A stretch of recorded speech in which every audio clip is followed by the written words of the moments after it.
Channel తో మాట్లాడుతూ ఈరోజు రాజశేఖర రెడ్డి బిడ్డ ఆయన చెల్లెలు షర్మిలా రెడ్డి గురించి చాలా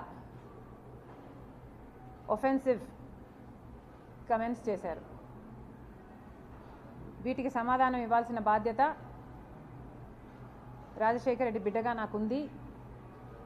రాజశేఖర రెడ్డి గారిని అభిమానించే వాళ్ళెందరో కూడా నన్ను తప్పుగా అర్థం చేసుకోకూడదు కాబట్టి నేను ఈ సమాధానం ఇవ్వాల్సిన అవసరం ఉంది. ఇదే కాకుండా జగన్మోహన్ రెడ్డి గారు ఎన్నికల సందర్భంగా కడపకు వస్తున్న నేపథ్యంలో ఆఖరణ కొన్ని సమాధానాలు కూడా అవసరం ఉంది. ఆ ప్రశ్నలు కూడా అడగడం జరుగుతుంది. ముఖ్యంగా టీవీ ఛానల్లో మాట్లాడిన అంశాలు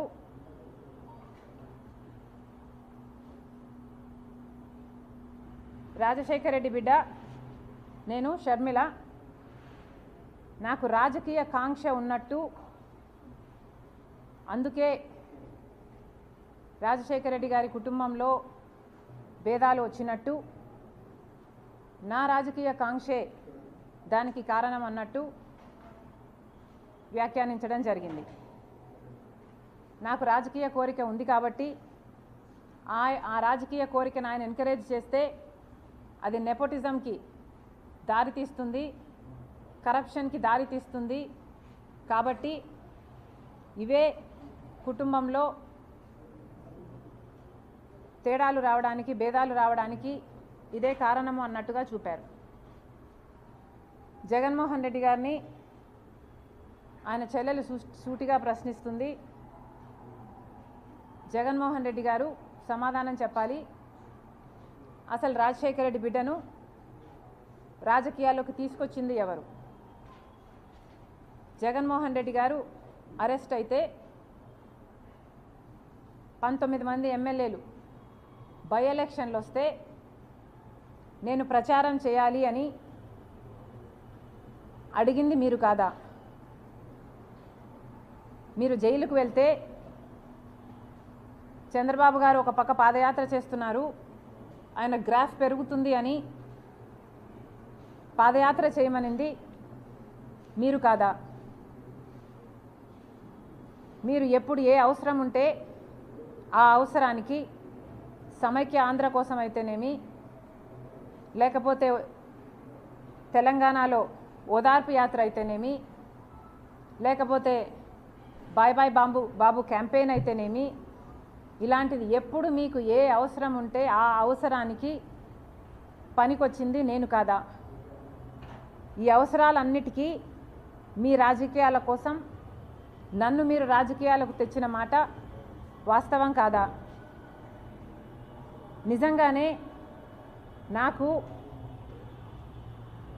రాజకీయ కాంక్ష ఉంటే నేను పాదయాత్ర చేసినప్పుడు మీరు జైల్లో ఉన్నారు. మొత్తం పార్టీ నా చుట్టూనే ర్యాలీ అయింది. నాకే గనక రాజకీయ కాంక్ష ఉంటే వైఎస్ఆర్సీపీ పార్టీని నేను హైజాక్ చేసేదాన్ని కాదా? ప్రతి సభలో, ప్రతి అడుగులో జగనన్న కోసం జగనన్న వస్తాడు, జగనన్న మేలు చేస్తాడు, రాజశేఖర రెడ్డి గారి రాజ్యం తెస్తాడు అని కాలికి బలపం కట్టుకుని తిరిగిన దాన్ని నేను కాదా? నా బిడ్డల్ని, నా కుటుంబాన్ని పక్కన పెట్టి రోడ్ల మీదనే నెలల తరబడి మీకోసం త్యాగం చేసిన దాన్ని నేను కాదా? ఆఖరికి నా కాలు ఇంజరీ అయితే కూడా అతి వేగంగా ఫిజియోథెరపీ చేసి మళ్ళీ వెంటనే చేయాలి అని తాపత్రపడి చేసింది మీకోసం నేను కాదా? మరి నేను ఇన్ని త్యాగాలు చేసినా కూడా నాకు రాజకీయ కాంక్ష ఉంది అని మీరు అంటున్నారే, నాకే గనక రాజకీయ కాంక్ష ఉంటే నేను పొందాలనుకున్న పదవి, పోస్టు మీ పార్టీలో నేను మొండిగానైనా పొందగలను. వివేకానంద రెడ్డి గారి లాంటి వాళ్ళు నాకు అండగా నిలబడడానికి, నన్నే ఎంపీని చెయ్యాలి అన్ని ఎంతోమంది మీ పార్టీలోనే ప్రయత్నించిన వాళ్ళు కూడా ఉన్నారు.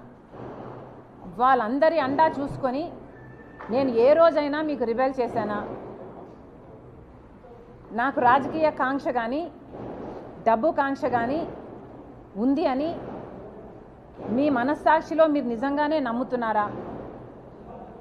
నాకు రాజకీయ కాంక్ష మీకోసం మీతో ఉన్నంత కాలం, మీరు ముఖ్యమంత్రి అయినంత వరకు నాకు రాజకీయ కాంక్ష లేదు, నాకు డబ్బు కాంక్ష లేదు. నేను ఏం చేసినా మీకోసం చేశాను, నేను త్యాగం అనుకొని చేశాను, నా అన్న కోసం అనుకొని చేశాను. మీరు ముఖ్యమంత్రి కావాలని, రాజశేఖర్ రెడ్డి గారి సంక్షేమ పాలన మళ్ళీ మీరు తీసుకొస్తారు అని నమ్మి చేసిన విషయం వాస్తవం కాదా?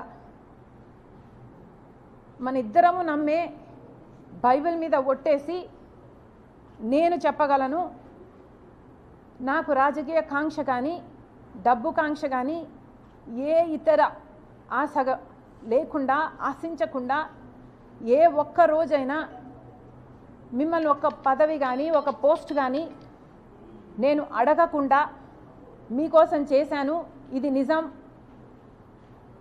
అని నేను బైబిల్ మీద ప్రమాణం చేయగలను.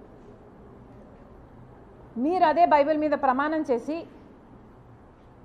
నేను మిమ్మల్ని ఈ పోస్ట్ అడిగానని కానీ ఈ పదవి అని అడిగానని కానీ మీరు ప్రమాణం చేయగలరా?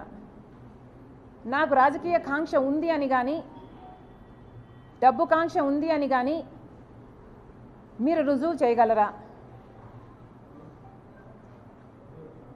అసలు మనిషి మంచితనాన్ని గుర్తించడం రాజశేఖర్ రెడ్డి గారి దగ్గర నుంచి మీకు ఎందుకు రాలేదు? ఏదైనా ఒక లావాదేవీ కోసం, ఏదైనా ఒక లాభం కోసం ఆలోచన చేసే మనిషి కాదు రాజశేఖర్ రెడ్డి గారు. ఆయన బిడ్డను నేను. ఆయన హృదయానికి దగ్గరగా ఆయన మాటలు వింటూ, ఆయన హృదయంలో హృదయంగా పెరిగిందని నేను. ఆయన ఆశయాల కోసం ఆయన ఏ రకంగా అయితే త్యాగం చేసే మనసు ఆయనకుందో ఆ రకంగానే నేను కూడా ఆలోచన చేయాలి, ఆ రకంగానే మీకు నేను సహాయపడాలి. అంత నిస్వార్థంగా మీకోసం నేను త్యాగం చేశాను, మీకోసం నేను నిలబడడం జరిగింది. ఎంత బహిరంగంగా రాజకీయ కాంక్ష వల్ల నెపోటిజం అంటున్నారే,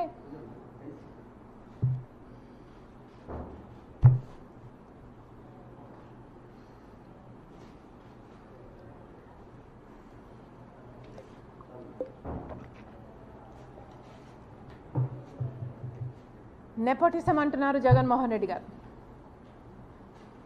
రాజశేఖర రెడ్డి గారి రాజకీయాలలో ఉంటే వివేకానంద రెడ్డి గారు కూడా ఆయన పక్క రాజకీయాలలో ఉన్నాడు. రాజారెడ్డి గారు కూడా రాజకీయాలలో ఉన్నాడు. రాజారెడ్డి గారి భార్య మా జేజీ జయమ్మ కూడా రాజకీయాలలో ఉంది. సౌభాగ్యమ్మ కూడా రాజకీయాలలో ఉంది. అందరూ ఒక్కొక్క పదవి వాళ్ళ వాళ్ళ టైంలలో చేసిన వాళ్ళు.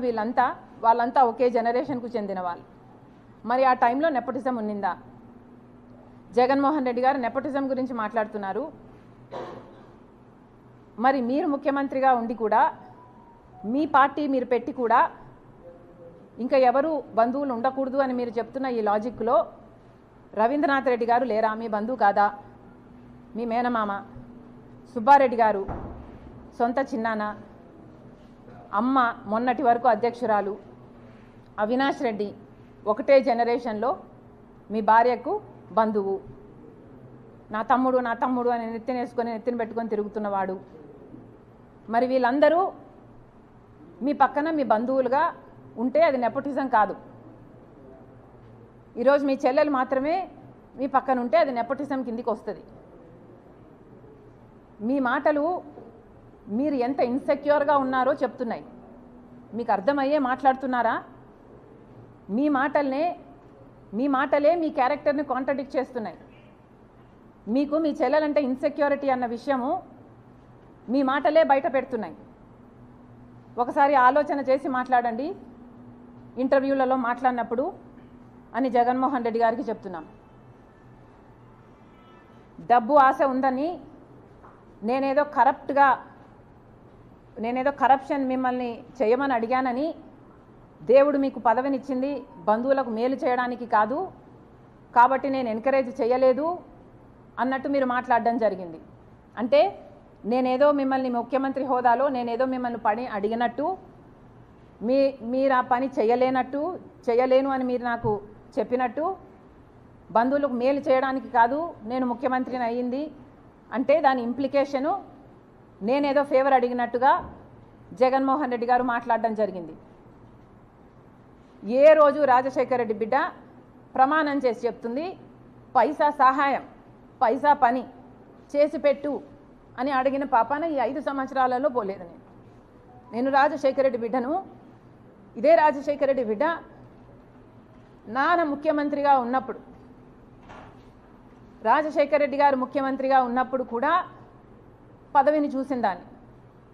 నాకే కనుక డబ్బు ఆశ ఉండుంటే ఆ రోజుల్లోనే ఎంతో కలిగి ఉండేదాన్ని. ఆ రోజైనా ఈ రోజైనా నేనైనా నా భర్త అయినా ఒక సహాయం ఈ రోజు వరకు పైసా సహాయం చేశాడు జగన్మోహన్ రెడ్డి, పైసా సహాయం మేము అడిగాము జగన్మోహన్ రెడ్డిని అని నిరూపణ చేయగలరా? ఎందుకండి ఇలా మాట్లాడతారు? అసలు మీరు జగన్మోహన్ రెడ్డి గారు రాజశేఖర రెడ్డి గారి కొడుకు అన్న విషయాన్ని ఎందుకు మర్చిపోతున్నారు? మీరు మర్చిపోయి వ్యవహరిస్తున్నారు కానీ చూసే ప్రజలకు తెలుసండి మీరు రాజశేఖర రెడ్డి గారు కొడుకు అని. మరి రాజశేఖర రెడ్డి గారి కొడుకుగా మీరు వ్యవహరించకపోతే మీరు ఎంత హ్యూజ్ డిసప్పాయింట్మెంట్ అవుతారో మీరు ఒకసారి ఆలోచన చేసుకోండి.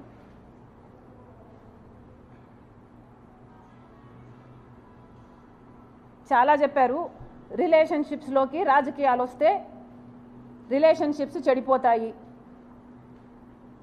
జగన్మోహన్ రెడ్డి గారు చాలా లిమిటెడ్గా ఆలోచన చేస్తున్నట్టున్నారు. ఈ ప్రపంచంలో రాజకీయ డిఫరెన్సెస్ ఉన్న వాళ్ళు ఎంతోమంది ఒక కుటుంబంలోనే ఉంటున్నారు. ఒక కుటుంబంలోనే ఒక మనిషి ఒక పార్టీలో, ఇంకో మనిషి ఇంకొక పార్టీలో, అదే కుటుంబంలోనే కొనసాగుతున్నారు. ఇది మీకు తెలియదేమో, చుట్టుపక్కల అడిగి తెలుసుకోండి ఎంతమంది ఎన్ని కుటుంబాలు వేరే వేరే పార్టీలలో ఉన్నాయి. అలా అని ఎన్నో కుటుంబాలలో డిఫరెంట్ ప్రొఫెషన్స్లో ఉన్న వాళ్ళు కూడా ఉంటారు. ఒక కుటుంబంలో ఒకడు పోలీస్ అయి ఉండొచ్చు, ఒక దొంగను అరెస్ట్ చేస్తాడు.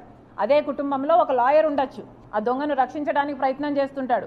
ఎవడి ప్రొఫెషన్ వాడు చేస్తాడు. అలాగే రాజకీయాలు కూడా ఒక కుటుంబము ఒకే రాజకీయ పార్టీలో ఎక్కడ మొత్తం ప్రపంచంలో ఇదే ఉంది అనుకుంటే జగన్ రెడ్డి గారి అవివేకం. ఇలా కూడా ఉన్నాయి. కుటుంబంలో వేరే వేరే రాజకీయ పార్టీలో కూడా కొనసాగే వాళ్ళు ఉన్నారు. ఎందుకంటే రాజకీయ పార్టీలు అన్నది ఒక ఐడియాలజీ బేస్డ్ ఆర్గనైజేషన్స్ కాబట్టి ఎవరికి ఏ ఐడియాలజీ నచ్చుతుందో ఆ పొలిటికల్ పార్టీలో చేరే లిబర్టీ ఆ మనిషికి ఉంటుంది. ఎందుకంటే అది బేసిక్లీ ఆ మనిషి రైట్ కాబట్టి. అలాగని ఒకరిని దూషించుకోవడము, ఒకరిని సోషల్ మీడియాలో అంతగా దూషించుకోవడం ఎక్కడా చేయరు. ఒక్క జగన్మోహన్ రెడ్డి గారి విషయంలో మాత్రమే రాజకీయంగా మేము వ్యతిరేకిస్తే సోషల్ మీడియాలో ఆయన ఒక రాక్షస సైన్యాన్నే పెట్టి వేల మందిని ఎంప్లాయ్ చేసుకొని రాజశేఖర రెడ్డి బిడ్డ అనే ఇంగితం లేకుండా, మీకోసం పాదయాత్ర చేశానని లేకుండా, పాదయాత్ర చేసినప్పుడు నేను షర్మిలారెడ్డినే, కానీ ఇప్పుడు మీతో విభేదించాను కాబట్టి నన్ను, నా క్యారెక్టర్ని, నా పుట్టుకను, నా పేరును ఇలా ఎన్ని విధాలు వీలైతే అన్ని విధాలు నాశనం చేయడానికి చూసింది ఒక్క జగన్మోహన్ రెడ్డి గారు మాత్రమే. అందుకు మీరు చరిత్రలో నిలిచిపోతారు. జగన్మోహన్ రెడ్డి గారు, జగనన్న గారు గుర్తుపెట్టుకోవాలి. ఒక చెల్లెలుగా చెప్తున్నాను, మీరు దీనికి చరిత్రలో నిలిచిపోతారు. ఒక చెల్లెలను మీకోసం అంత త్యాగం చేసిన ఆ చెల్లెల్ని గౌరవించకపోగా మీ మూకల చేత, మీ కుక్క బిస్కెట్లకు ఆశపడే, ₹10 ఇస్తే రూపాయి యాక్టింగ్ చేసే పేడ్ ఆర్టిస్టుల చేత మీరు ఎంత దూషించారు, బెదిరించారు, ఎంతగా క్యారెక్టర్ అసాసినేషన్ చేశారు అన్నది మీ పేరు చరిత్రలో నిలిచిపోతుంది. ఇంకా అన్నారు రిలేషన్షిప్స్లోకి రాజకీయాలు వచ్చినప్పుడు సంబంధాలు చెడిపోతాయి, అందులో కూడా చంద్రబాబు లాంటి వాళ్ళు జోక్యం చేసుకొని ఆశ చూపి ఇలాంటివి చేస్తే ఇంకా చెడిపోతాయని అన్నారు. జగన్మోహన్ రెడ్డి గారికి మళ్ళీ చెప్తున్నాం, మీకు చంద్రబాబు గారి పిచ్చి పట్టింది. జగన్మోహన్ రెడ్డి గారికి చంద్రబాబు పిచ్చి పట్టింది. ఈ పిచ్చి obsession is causing him to hallucinate, అంటే భ్రమ, imaginations. This obsession is making him delusional. Jaganmohan Reddy గారి మెంటల్ స్టేట్ గురించి నాకు జెన్యూన్గానే కన్సర్న్ ఉంది.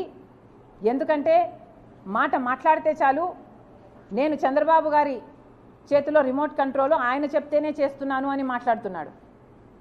నేనే కాదు, సునీత కూడా చంద్రబాబు మాటే వింటుందంట. పక్క రాష్ట్ర ముఖ్యమంత్రి ఈయనలాగే ఒక ముఖ్యమంత్రి అండి. అంటే ఈయన కూడా ఇంకొకరి చేతిలో కీలుబొమ్మ, ఒక రిమోట్ కంట్రోలా? ఈయనకిచ్చే రెస్పెక్ట్ ఈయనకి ఇవ్వాలి. పక్క రాష్ట్ర ముఖ్యమంత్రి గురించి మాత్రం ఇంకొకరి చేతిలో కీలుబొమ్మ అని మాట్లాడుతున్నారు. అర్థం ఉందా అండి? అది కూడా రేవంత్ రెడ్డి అంట చంద్రబాబు గారి చేతిలో కీలుబొమ్మ అంట. చంద్రబాబు ఇక్కడ జైలుకు కూడా వెళ్ళాడు. ఈయనకే అంత పవర్ ఉంటే మరి ఈయన జైలుకి ఎందుకు వెళ్తాడండి? అలాంటి ఆయన చేతిలో ఆయన కీలుబొమ్మ అంట.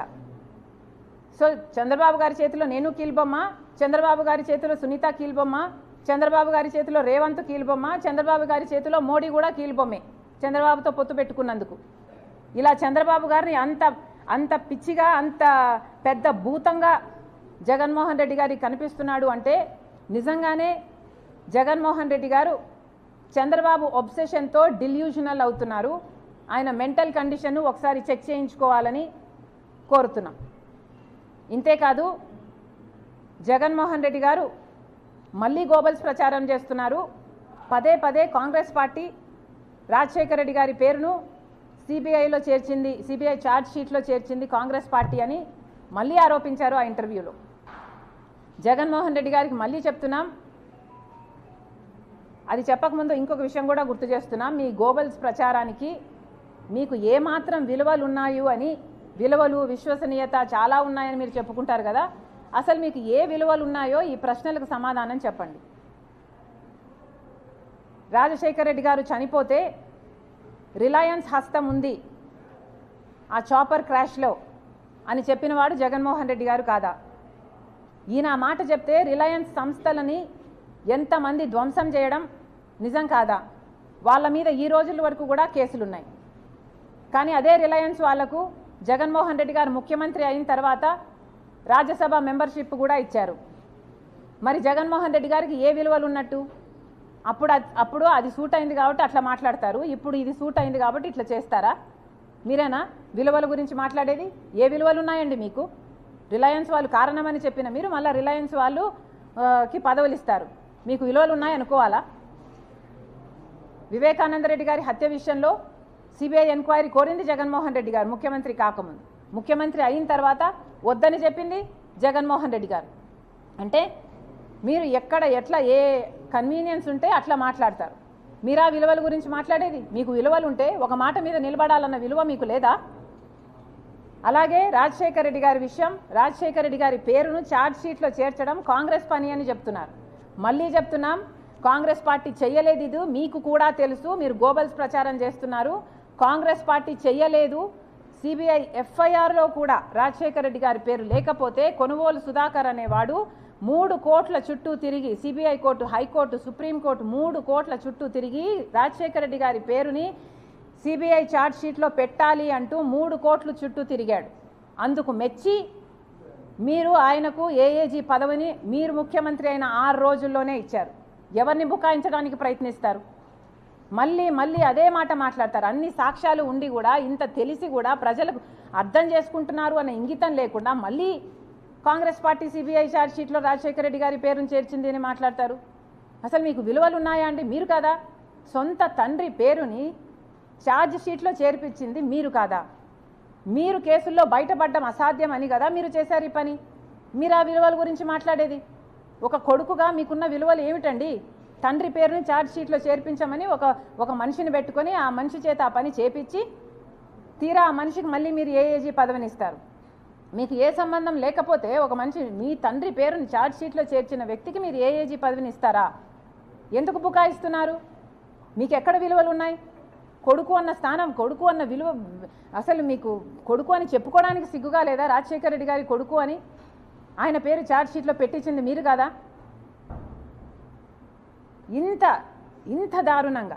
ఇంత దారుణంగా దిగజారి రాజకీయాలు చేయడం ఇదే చూడ్డం. మళ్ళీ చెప్తున్నాం, విలువలు, విశ్వసనీయత ఇలాంటి పెద్ద పెద్ద మాటలు మాట్లాడతారు మీరు. అసలు మీకు ఏ విశ్వసనీయత ఉంది? మీ విలువల గురించి ఒక్కసారి ఆలోచన చేసుకోండి.